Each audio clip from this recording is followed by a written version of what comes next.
to the program. My name is Tamás Marác. I work for the Danube Institute, and we were talking about a very interesting topic, Central Asia, which is a very important region. We sometimes just forget it. And my guest is an important person, actually the Secretary General of the Organization of Turkic States, which is a unique organization, a regional organization, which really don't know about many things. So can you explain what was the original idea of the founding fathers to found this organization, and what was the thematics of this organization originally? Thank you very much, Kosunam, for having me and for your interesting and inviting me for this interview, and for your question too. But in your question, you say unique. Let me to explain about unique. We're really unique organization because we not unite only our governments, but we unite our peoples, because we are unique. Why is only intergovernmental international organization is based in for history, culture, tradition, language. Is our organization, but we are together many centuries, and we'll be together, and then will be in future also together. But as you know, in history, if you look back, almost more than 80 years, we call is divorce, because during Soviet period time, Central Asian countries and in Caucasus, in Azerbaijan, our Brazil, and Turkey was in abroad. So actually our organization is history is not organization, our people, our nation history is for hundreds, thousand years. But our after collapse Soviet Union, but after taking independence from our states, is our leaders come together in from 90s, but we call that period of time like era of leaders summits. And in 2009 finally is our leaders come together, and they created in Nakhchivan in Azerbaijan, is under Nakhchivan agreement, is our first organization called Turkic Council. Them many of know, and then one is our historical summit in Istanbul.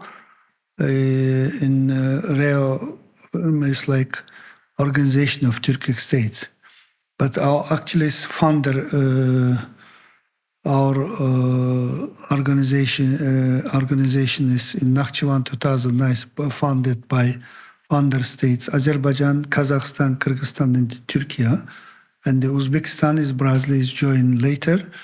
Is now is our 5 member states. And sir, the concept was originally economic cooperation, if I understand, but is it a little bit more than that? Yes, of course, and the first of all is main goals and the main target is strengthen mutual trust and the friendship among member states, and promoting peace and the security in region and globally. This is our main.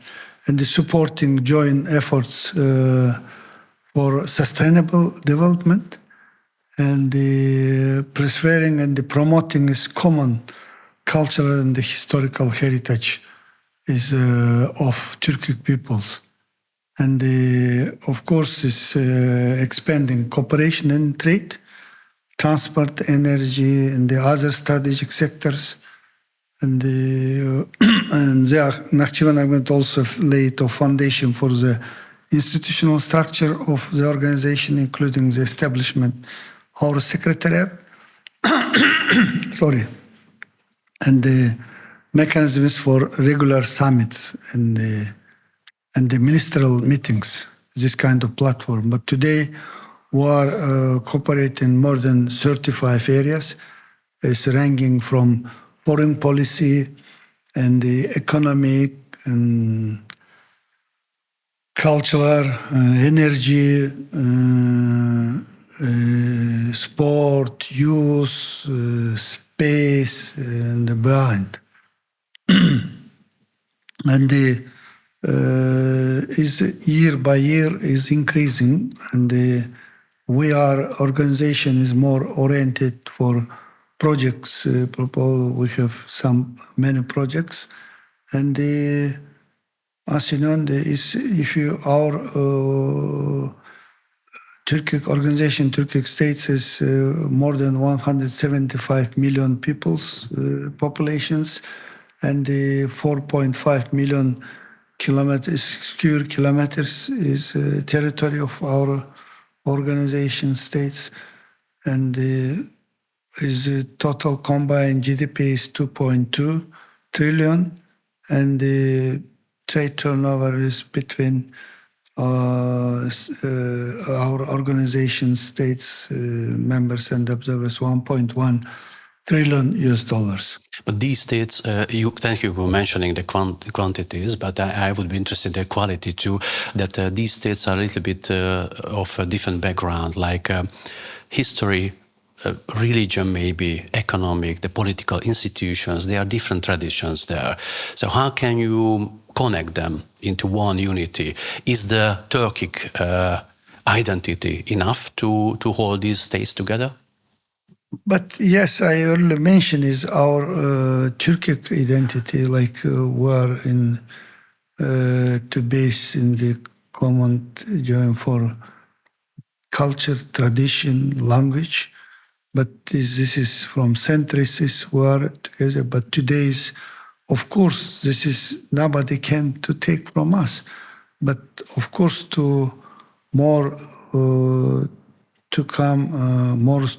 be stronger, we need to come together and to work together, and especially for economic area.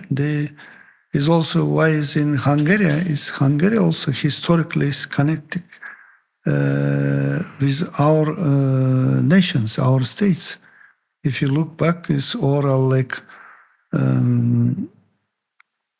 our history is in Altai region, and everybody come and from Central Asia, and us, our Turkic and the Hungarian brothers say is we come from this part of the world. And is also in the nice Silk Road, like Middle Corridor, we call Silk Road, is also before, if you're considering by including EU and the others, like alternative roads, now is becoming really very main road. So especially now after these conflicts from north and the other side, so is really history is come back. Yeah, the historical parallelism I understand, but there's the other point, the present situation, political or maybe the defense sector differences. I mean, Hungary is the observer state in this organization, but Hungary is a EU member, a NATO member. Turkey is a NATO member, and your country, you are a Kyrgyz man.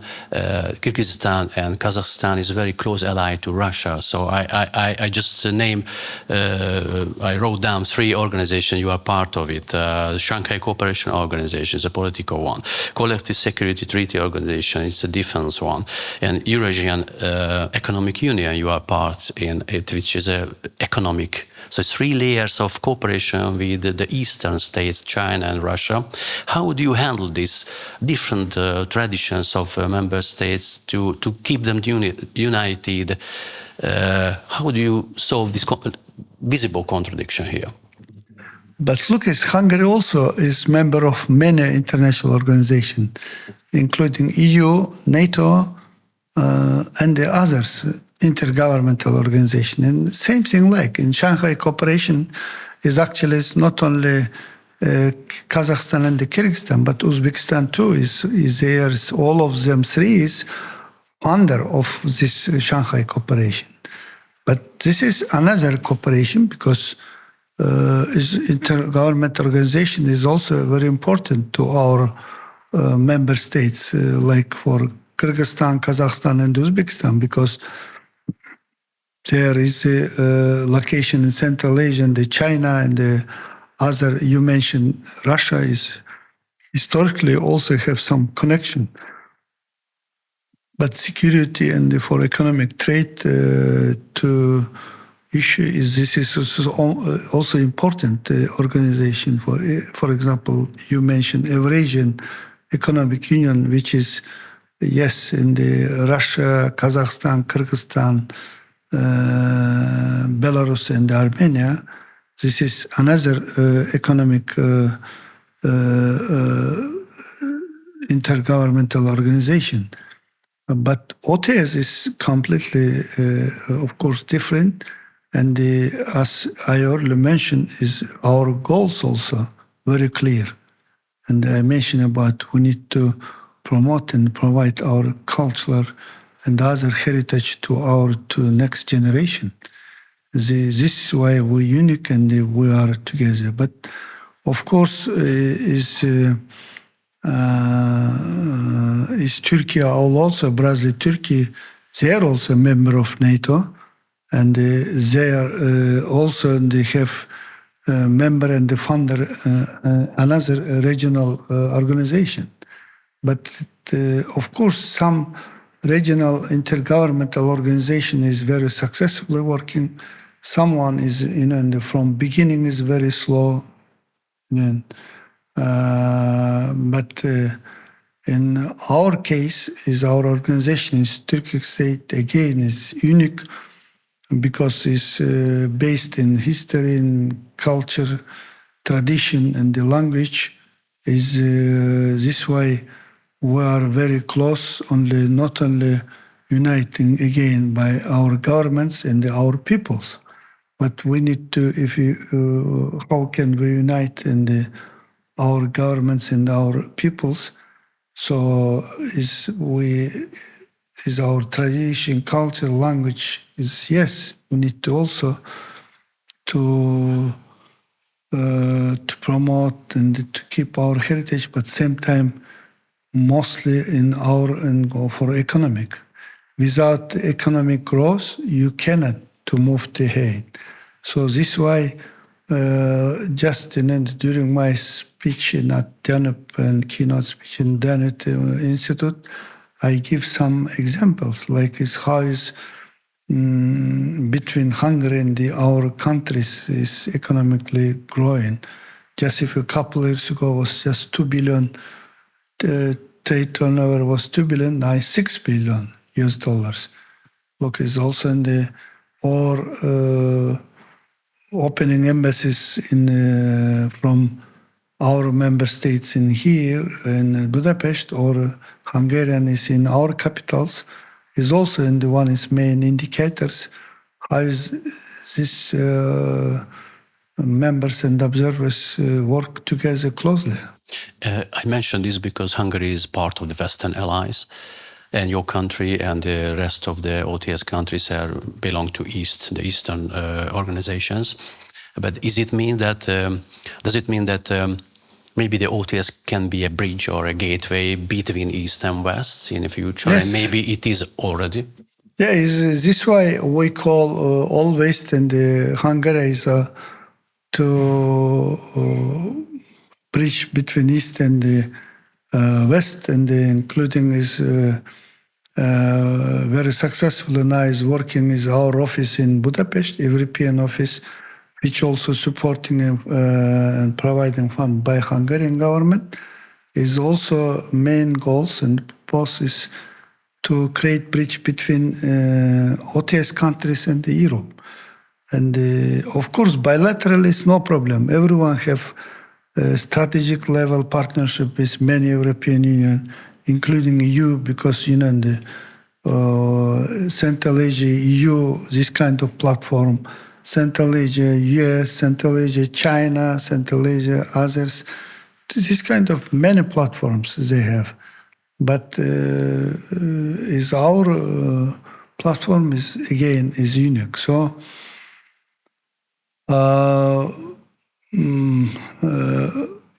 is each country's independent country, they can join to any to other intergovernmental organization because national interest is first.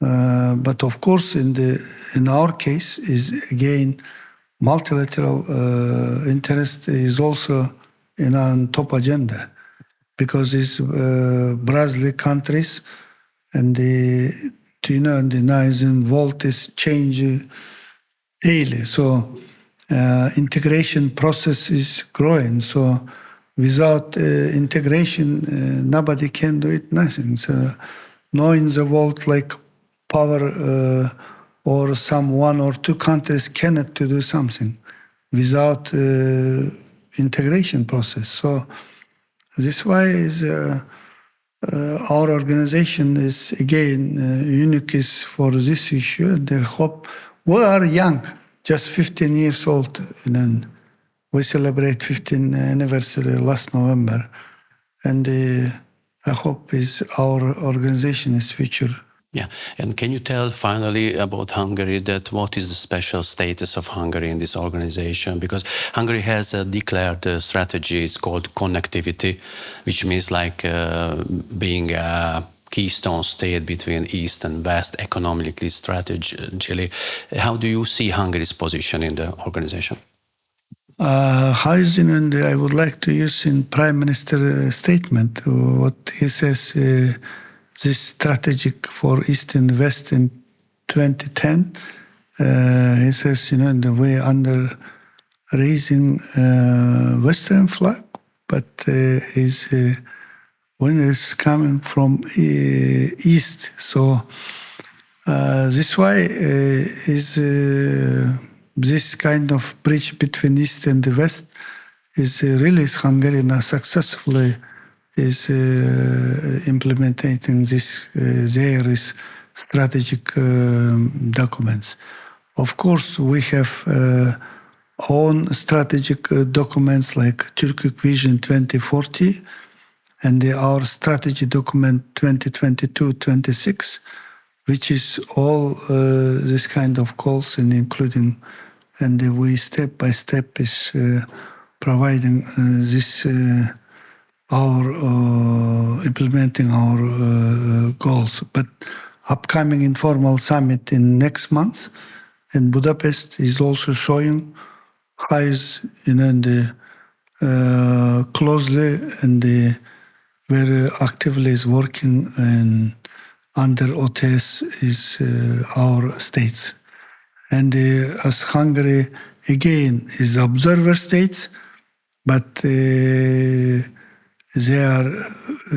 Hungary is very active playing role in our organization. So my last question is about Hungary and your organization too. Do you think that Hungary's most interest is economic aspect, to find a good marketplace in Central Asia? This is the main reason Hungary is getting close to you. And is your interest primary is that Hungary is a EU and NATO member, very close. This government is very close to Mr. Trump, so can use Hungary as a gateway to the Western Hemisphere? Is there a reason? But of course, but another, and I already mentioned, is our Central Asian countries have each one many strategic partnership with many Western countries, including the United States or many European countries. Again, is they have Central Asia plus United States, Central Asia plus EU, Central Asia, other, and many, including some Europe countries. But of course, again, is national interest, of course, first. But Hungary also have interest in our region because it's firstly, of course, without economic to close relation, we cannot to develop our like culture and the others and heritage issues. So first is economic. This is number one, is from both sides, for member states and the Hungary. And this why is through this economic development, we can do it together a lot. And our motto is we together strong. So this why, if we will be together, we'll be strong in everywhere. So, and first of all, of course, in the economy and the security issue, But now world is changing deeply. Secretary General, thank you very much for the conversation. Thank you. Thank you for having me. Thank you, and thank you for the attention. We continue. Bye-bye.